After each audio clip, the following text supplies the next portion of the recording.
Good evening. Merry Christmas. Would you stand and worship the Lord with us?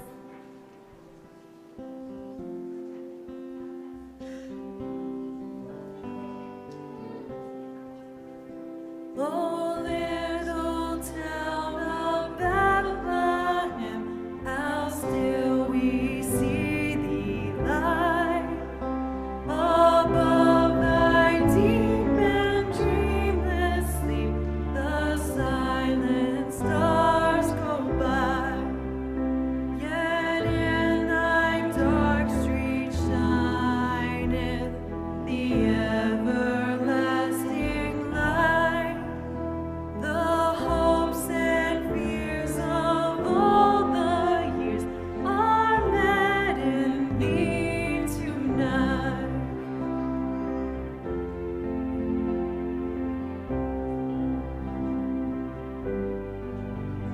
For Christ is born of Mary and gathered all above. While mortals sleep, the angels keep their watch of wandering love. Oh, morning stars together proclaim the holy birth, and praises sing to God the King, and peace to men on earth.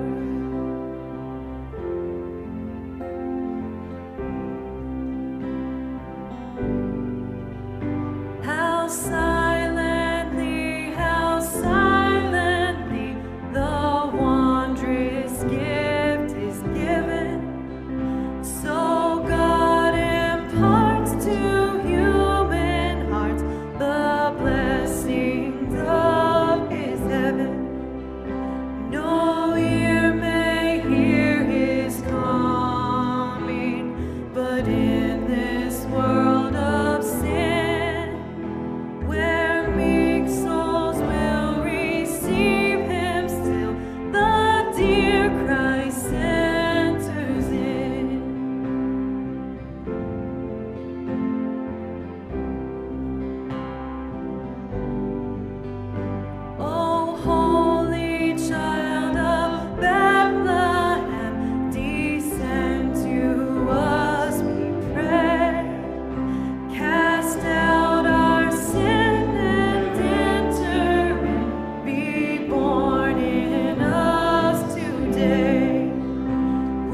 continue to worship, we're going to take communion together as Pastor Tommy comes up and leads us in that.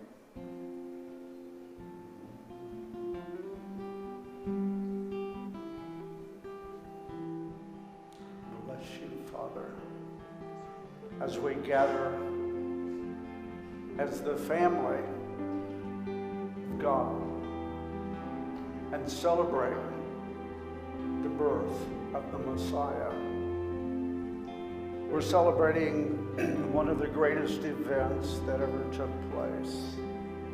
But as we celebrate that, we want to partake in what's called communion. That's a relationship with his body and his blood and what Jesus Christ did for each one of us at Calvary. So if you would come and take the cup and the bread and return to your seat, then we'll take communion as a family. Please come.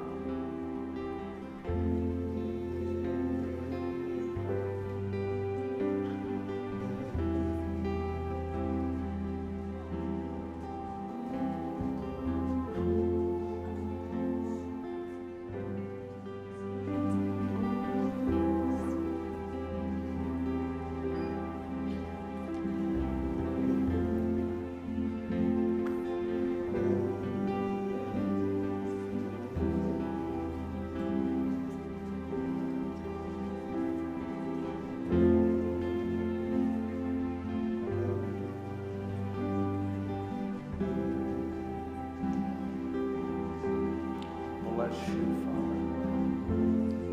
Glory and praise unto you, Father.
John the Baptist told the people around him, "Behold, the Lamb of God that would take the sin of man." He was born in a manger in the Tower of the Flock, the ultimate sacrifice for humanity. It was spoke by the prophet Micah in Micah 4:8 and 9. As we come together and we celebrate the birth of Christ, we're celebrating what Jesus Christ done for each one of us. And as Jesus gathered his disciples around him, he broke bread and he passed the bread out and he said, this represents my body that will be given for you. And actually at the moment that that was going on, the disciples probably didn't understand. But shortly after that, they did. This bread that we partake of represents. We do this in remembrance of God sending his only begotten Son, not only to be born as Savior of the world, but to give his life as a ransom for you and for me. Jesus died, the greatest gift to man, to humanity, to all humanity. He died and rose again. He died a death that we couldn't die and paid a price that you and I could not pay to give us a gift that we could never earn. So, Father, as we come before you this evening, we come to partake from your table this bread that represents the body that you gave for us. And we receive this in thanksgiving for what you did for us. In Jesus' name.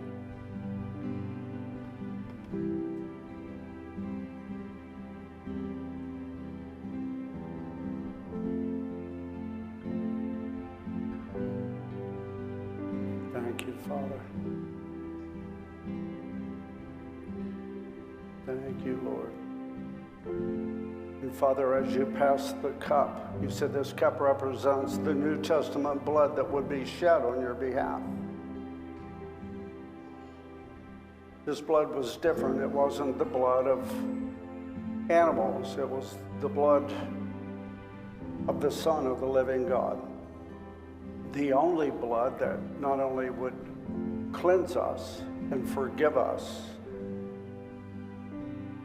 this blood, it was a transforming blood. Father, as we come before you and we give thanks for the blood that was shed and the body that was given, we do this in remembrance of you. We thank you, Father, for all that you have done for us. And we receive this cup tonight as we celebrate your birth. We celebrate your life. And we celebrate your death and resurrection and the cup in Jesus' name. Praise you, Father. Would you stand and worship? Isaiah 9:6 says, "For unto us a child is born, to us the Son is given, and the government will be on his shoulders, and he will be called Wonderful Counselor, Mighty God, Everlasting Father, Prince of Peace." As I was preparing for Christmas Eve services, I kind of threw out to some friends, what is your favorite Christmas hymn? And a friend responded with this old hymn that I had never heard before. She said it was her favorite and she sang it in church when she was little, but it's the scripture. And I thought how wonderful, how beautiful it would be for us to worship and gather together and sing this to the Lord on Christmas Eve.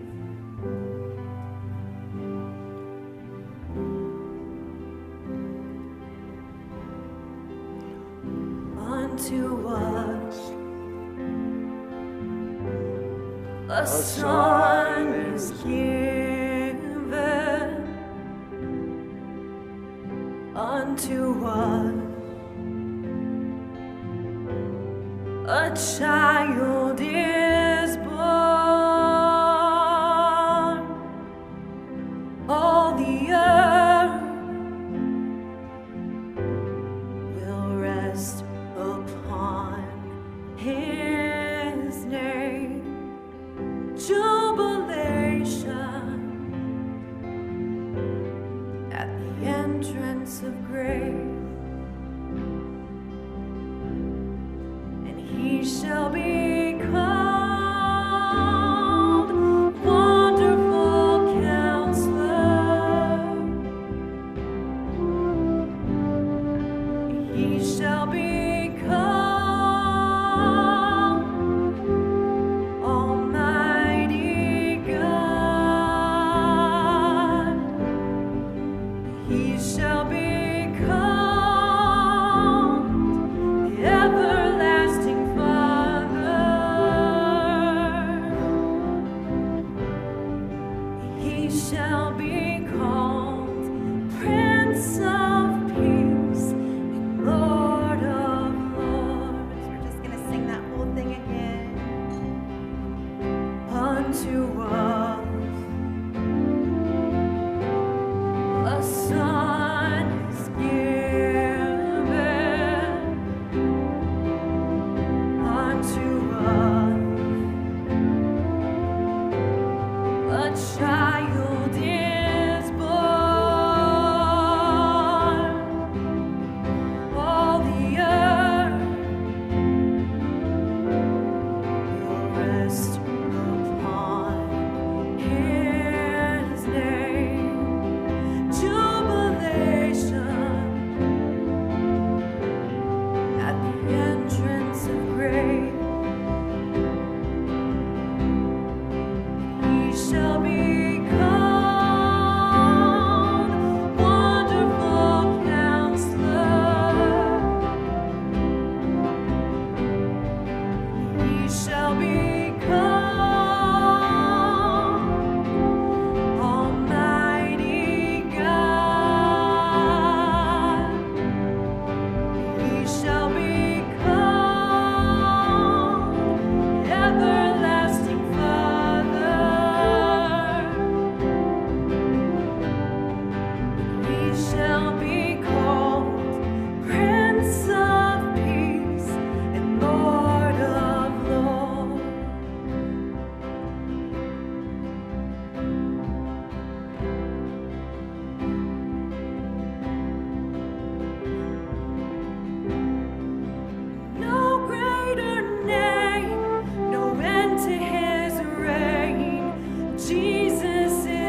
He shall be called Wonderful Counselor, Mighty God, Everlasting Father, Prince of Peace. He's the King of Kings and the Lord of Lords. As I was reflecting on the message,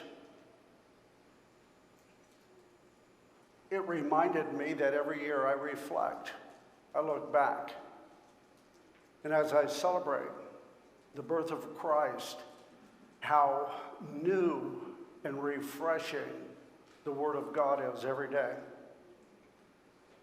It seems to me that this past year has been very unique. I don't know about you, but not only with what's going on with around the world and in elections and things like that, this has been a year of an awakening.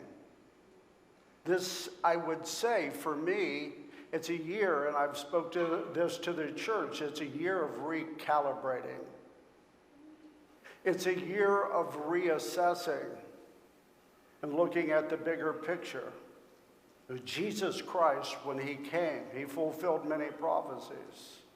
I often share that Jeffrey Stoner, one of the professors in the Midwest, took one of his classes, and they researched 8 scriptures. And the chance factor of Jesus Christ fulfilling those 8 scriptures, where he would be born, the idea that he would be born in a manger, that he would be born of a virgin, that he would be wrapped in swaddling clothes, all of the chance factors of that happening would be the same chance factor of filling the state of Texas up with 1 foot of silver dollars, blindfolding Yas, and sending him out, and him finding that 1 marked silver dollar. And Jesus fulfills over 300 scriptures. Now, the important thing is, I really believe that as we recalibrate, we're looking at the birth of Christ, but that's not the end of the story. And the death and resurrection is not the end of the story. To see the total picture is very important. I believe we're living in a day and time that the prophets wasn't done speaking. They spoke of a second coming. They spoke of an abomination, of a desolation, and they spoke of the restoration of all things. And I believe that as the church, as we focus on the birth of Christ, we should be focusing on the narrative, on the total picture. So often in life, I don't know about you, I lose sight of where I'm going, and I have to get my bearings back to realize where I'm at. It's almost like you have to step back and recognize the things around you to recognize where you are and where you're going. I believe that that's where the church is today. And it's an amazing thing that God allows us to recalibrate around Christmas, around the birth of Christ, to refocus, to understand the big picture. I want to say this and encourage the church. We have been in a year of recalibrating. We have been in a year where God is refocusing us to the end of the age, to the end of all things, to the great restoration, to a millennial age when Jesus promised that not only did he come as a lamb, but he's coming back as judge of the world. And not only is he coming back as judge of the world, that he's coming back as King of Kings and Lord of Lords, and that he will rule and reign, like Isaiah 9:6, that over all governments. Over all governments. I don't know about you, but this is good news, because as we look at the condition of the world, and we look at what Jesus said in Matthew 24, at the end of the age, as the birth pains begin, that the birth pains don't get farther and farther apart, they get closer and closer together. And you and I as the church are experiencing this.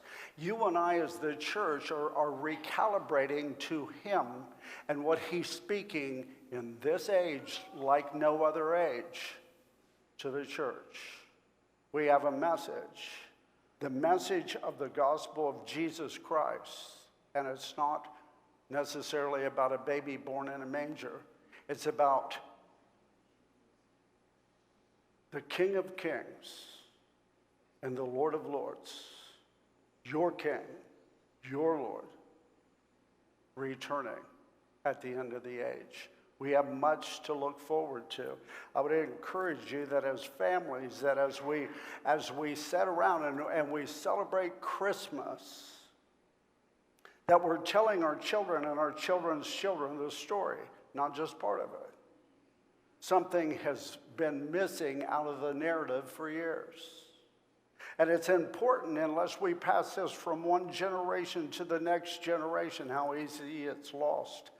And how easy a country forgets where they came from. It's up to you and I, as the body of Christ, to rekindle the flames. I really believe that the church is in a time of an awakening. The church is in a time of a shaking. The church is in a time of refocusing and recalibrating on what the narrative is. It's not over. And you and I play a major part in this. We get to come and we celebrate the birth of our Savior.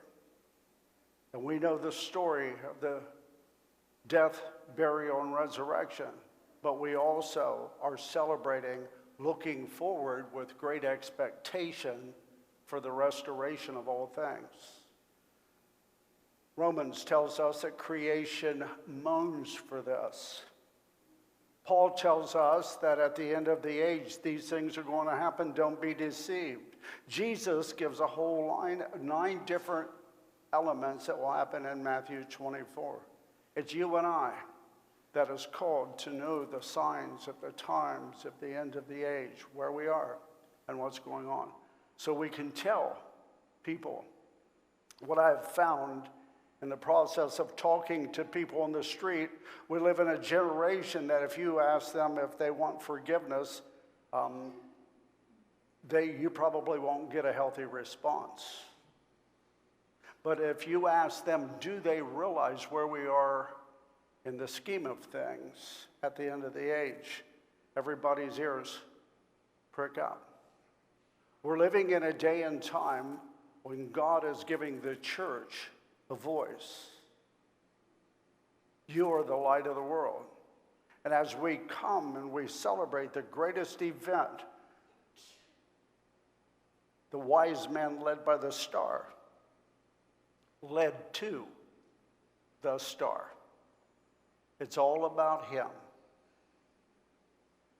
It's his vision unfolded, and you and I are a part of that. I would encourage you that we are bearers of the greatest story in history. We are bearers of the end of the story also. We are a light in a lost and dying world that as we look around, we believe that there's probably no hope. But the fact is, there is hope. That hope comes in Jesus Christ. That same hope, when I was lost, someone came and told me truth. That same hope you're carrying as we leave this season and as we recalibrate our lives around truth, not only the birth, death, and resurrection, but the restoration of all things, the judgment to come to a world that does not know him. You and I are the light of the world. We have a message that we would pass down from one generation to the next. That's so important. We're in the position we are as Americans because the narrative of the message was lost. It's a time of an awakening. It's a time of rebirthing for the church. We are the light of the world. It's the time for us to begin to shine. I realize that Christmas is celebrated during the darkest time of the year. But Jesus Christ is the light of the world. He is the way, the truth, and the life. As we leave here today, I would encourage you that we're on mission, his mission. And as we recalibrate our minds, we look to the end of the story, and we focus on that. The restoration of all things, the healing of the nations. I like that. That's a promise. So these 8 prophecies that was spoke that Jesus fulfilled, that out of those 8, and he fulfilled 300, out of those 8, you could fill the whole state of Texas up. Well, there's more prophecies that have not been fulfilled yet. But they will be. There is a guarantee and a hope that you and I have. See, he wouldn't stop 3/4 of the way through the story and say, no, I was just playing. What he said will come to pass.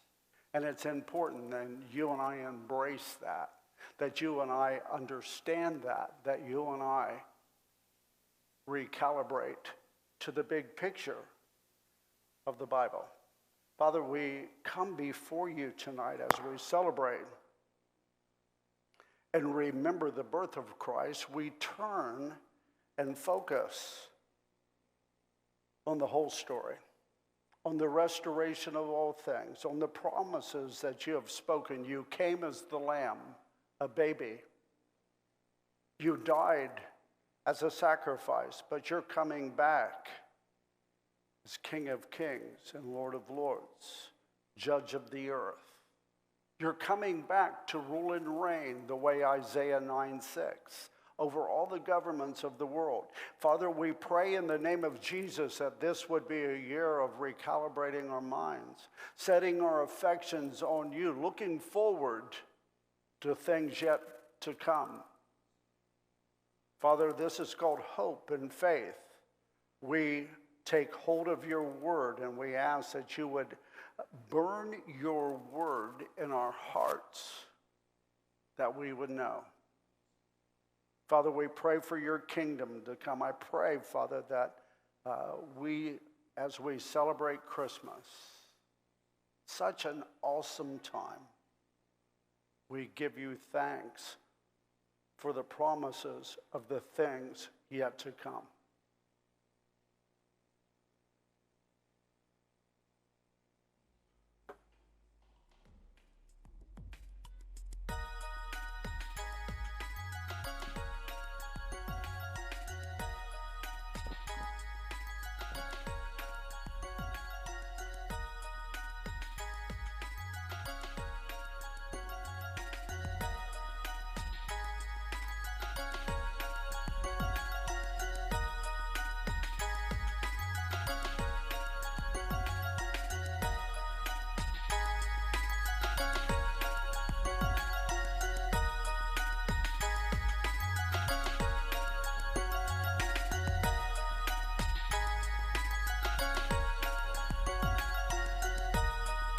Would you stand and worship with us as we close tonight?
Oh, holy night, the stars are brightly shining. It is the night of our dear Savior's birth.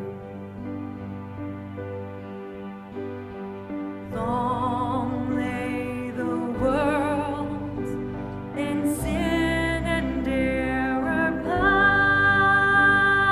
pining, till he appeared, and the soul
night divine, as we conclude our service tonight, I would encourage you that,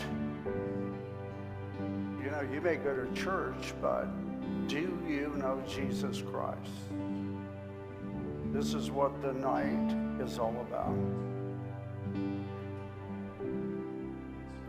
Knowing Jesus is a lifelong experience, day after day, having a relationship with him.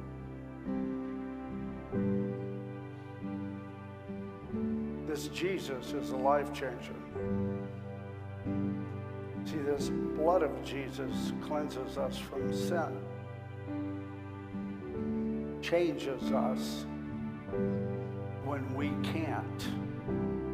So I would encourage you, do you know him? Truly know him.